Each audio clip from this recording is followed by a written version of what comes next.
This is Grandma reading to her grandkids.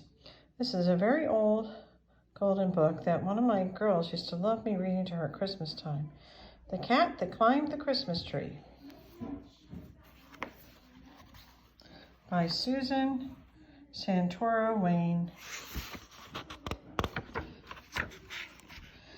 It was Benny the cat's first Christmas. On Christmas Eve, armloads of boxes were carried into the living room. Out of the tissue paper and cellophane bags, wonderful objects appeared to be hung on the Christmas tree. Benny was fascinated. He stood on his hind legs and grabbed the lowest branch of the tree with an eager paw. "Now, Benny, behave yourself," Emily laughed and swooped him away. "Christmas trees are not for cats." But after the family was in bed, Benny sat at the foot of the Christmas tree. Glass balls sparkled in the moonlight. Tiny sleds, velvet mice, reindeer with real bells dangled from the branch tips. In the upper boughs, Chinese ladies and miniature soldiers floated in the half shadows. And on the highest branch, an angel stood the silent watch. Benny just had to have a closer look. His muscles tensed, his tail twitched, and what a climb this would be right to the top. In one quick leap, he was on a low branch, nose to nose with a fuzzy old reindeer. He gave a little tap to make the reindeer spin, and for good measure, a playful growl. Benny was so surprised he nearly fell off of the branch when the reindeer tossed his head and snorted. "You're real," he said. "Of course," the reindeer replied. Then Benny heard excited chatter and bits of song filtering through the branches. "Is it always this noisy?" he asked. "Oh, yes," the reindeer said. "We only get together once a year, you know." "This is my first Christmas," Benny admitted. "Your first," the old reindeer chuckled. "I've been with this family for years. In fact," he said, "I used to hang at the top right beside the angel herself." "Really? At the top?" "That's where I'm headed now," Benny said, and with a wave he scrambled onto the higher branch.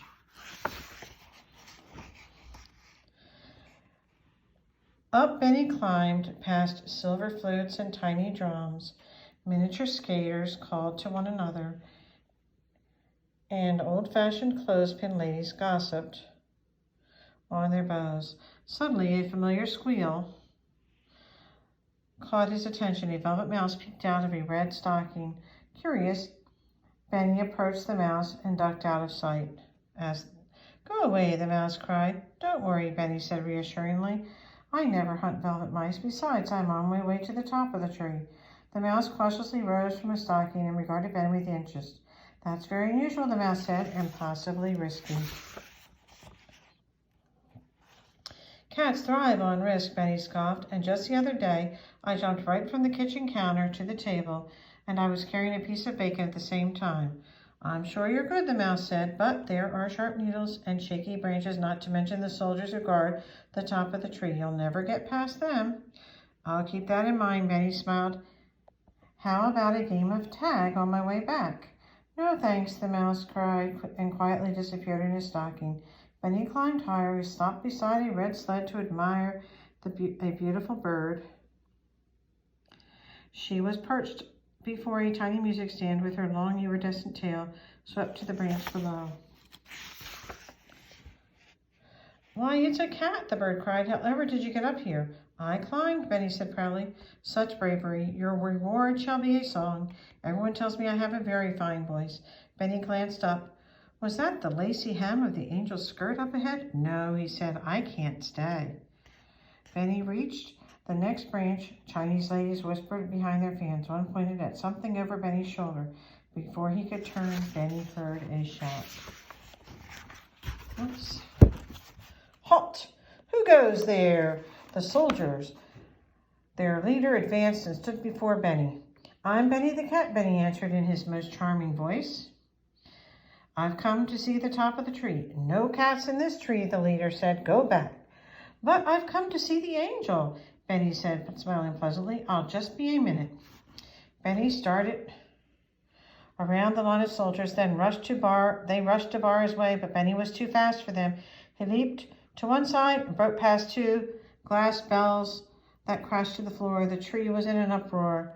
Benny caught a branch over his head, but it dipped sharply. His back leg slid, and off the bow, and it spun in the air. What a commotion is this in my tree? A voice called from above. Soldiers, let the visitor pass. The soldiers withdrew. Benny regained his footing and made his way to the topmost branch. The angel stood on her fluffy cloud. Benny had never seen such a beautiful creature. She wore a long gown of satin and lace. She had 2 graceful silk wings. Benny, what is the disturbance? She asked. I was just out for a climb, Benny explained. How do you know my name? I am the guardian angel. I watch and protect all the household at Christmas time. Even me? Oh, yes, especially you. Benny studied a paw while he thought this over. Benny, cats do not belong in Christmas trees, the angel continued, more gently now. Didn't your family tell you that? I guess so, said Benny. The angel sighed. Well, you must leave now. How are you going to get down? Down? Benny hadn't thought of that. He gazed over the edge of the branch. It was a long way to the floor. Benny remembered a time last summer when he'd been rescued from the garage roof with a ladder. Of course, he was just a kitten then. Actually, my specialty is to climb up, Benny said, looking back at the angel. Usually, I just wrap my paws around the trunk and scoot down backward. The angel smiled. I think that might be disastrous for the tree. Any other ideas? I don't suppose you have a ladder, Benny asked hopefully. The angel shook her head. Well then, Benny announced, I'll just have to go down the way I came up. Benny jumped to a lower branch, but the branch drooped and he landed, and then the entire tree began to sway. Halt! The soldier shouted. My music stand, chirped the bird. I knew this would happen, the mouse squealed. Benny, come back, the angel called. We must get you down another way. Soldiers, please bring me the red sled and 4 branches down. Benny heard a rustling. In a moment or two, the soldiers appeared, carrying the brightly painted red sled. Somehow, the sled seemed larger here on the highest bough. When the angel said, step on, Benny found that he could fit, although he had to tuck in his tail. This is great, Benny cried. Can I do loops? No loops, the angel said. Behave yourself.